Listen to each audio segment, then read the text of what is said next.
KNN وما سنتهي ديجان كبارسن جوني وقياستي 46 كيلومتر أما 45 كيلومتر بلع وقوي كجبهان مجالات كسمايو halkaasi oo fariisimo ay ku leeyihiin ciidamada xoogga dalka Soomaaliya iyo kuwa Jubbaland ayaa rugnimadii hore saakay waxa weerar ku soo qaaday xilligii sala subaxa ciidan ka tirsan kuwa ururka al-shabaab wararka ka imaanaya deegaankaasi waxa ay sheegayaan ku dhawaad 10 baabuur oo ay ka buuxaan noocyada kala duwan ee qaraxyada inay halkaasi ay ku soo weerareen qaraxyadii koobaad kadibna halkaasi uu dagaal toos ah u dhaxeeyo ciidamada xoogga dalka iyo kuwa Jubbaland oo iskaashanaya iyo ciidanka weerarka soo qaaday oo halkaasi ka bilowday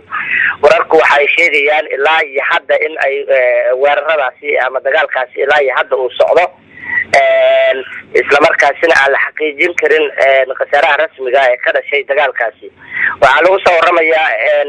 gaadiidkii badnaa ee qaraxyada sigay halkaasi ay ku soo weerareen in qaar ka mid ah uu qarxay halka la arkayo kuwa kale oo ilaa iyo iminka taagan oo aan weli qarxin dagaalkina uu weli socdo runtii deegaanka ma jirto ila rasmi ah ama mas'uuliyiin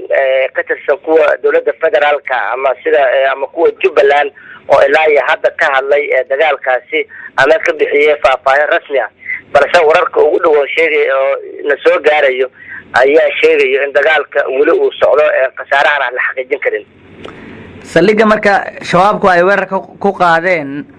ma militariga Soomaaliya iyo sidoo kale ciidamada Jubbaland oo isku dhafah baa ku sugan mise sida wararka qaar ay sheegayaan waxa uu saldhigu yahay daraawiishta Jubbaland oo kaliya deegaankaasi baasan guud soo dhaafnay ururka al-shabaab waxaan halkaasi si wadajir ah ugu sugan ah u jooga ciidamada Jubbaland iyo dalka Soomaaliya waxaana dhowr hore oo jeer ay ciidanka al-shabaab ay halkaasi ay soo weerareen iyadoona mar ay qabsadeen walow markii dambe dib loo kiciyay asa ahaatee si wadajir ah ay halkaasi ugu sugan yihiin ciidamada waana kuwa hal meel ka wada duulo hal meel ku wada nool sida aan ka warqabno